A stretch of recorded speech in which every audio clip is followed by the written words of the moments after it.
தமிழ் அப்படின்னா அதுல ஒரு பெருமை இருக்கு. தமிழை பத்தி பேசும்போது தமிழோட பெருமையை நம்ம பேசிக்கிட்டே போலாம். ஆனா அதிகமா தமிழை பத்தி சமீப காலத்துல பேசப்படுறது தமிழை சுத்தி இருக்கிற பாலிடிக்ஸ், மும்மொழி கொள்கை, ஹிந்தி எதிர்ப்பு போராட்டம், மொழி தியாகிகள், அதை பத்தி வந்திருக்கிற திரைப்படம்னு நம்ம பேசுறோம். ஆனா முக்கியமா நம்ம இந்த மொழியை பத்தி பேச வேண்டிய ஒரு விஷயத்த நம்ம பேசுறது இல்லை அப்படிங்கிறது ரொம்ப வருத்தத்துக்குரிய விஷயம். தமிழுக்கு அழகு. ஆனா நம்ம எப்படி பேசுறோம்? தமிழர்கள், நான் தமிழன்டா, சோழர்கள், ராஜராஜ சோழன், இப்படிதான் நம்மள பல பேர் பேசுறோம். மொழியில இருக்கிற ஒரு எழுத்து தமிழ், அதுல இருக்கிற அந்த ழாவை நம்மளால ஏன் சரியா உச்சரிக்க முடியல? நம்ம இந்த வீடியோல ழாவை எப்படி உச்சரிக்கலாம்னு பார்க்கலாம். ல அப்படின்னு சொல்லும்போது நாக்கு முன்பக்கம் வருது. இது ரொம்ப சுலபம், நம்மள பல பேருக்கு ஈஸியா வர விஷயம் தான்.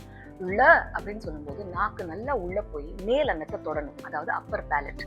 ழ அப்படின்னு சொல்லும்போது அவ்வளோ பின்னாடியும் இல்லாம அவ்வளோ முன்னாடியும் இல்லாம நாக்கு ஒரு மாதிரி இப்படி மடியணும். சொல்லி பாருங்க.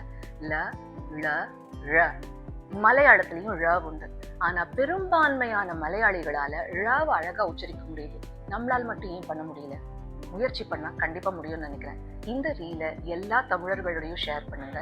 ழ சரியா உச்சரிக்க முயற்சி இன்னில இருந்து நம்ம பண்ண ஆரம்பிச்சா கூட அது கொடுக்குற சந்தோஷமே தனிதான்.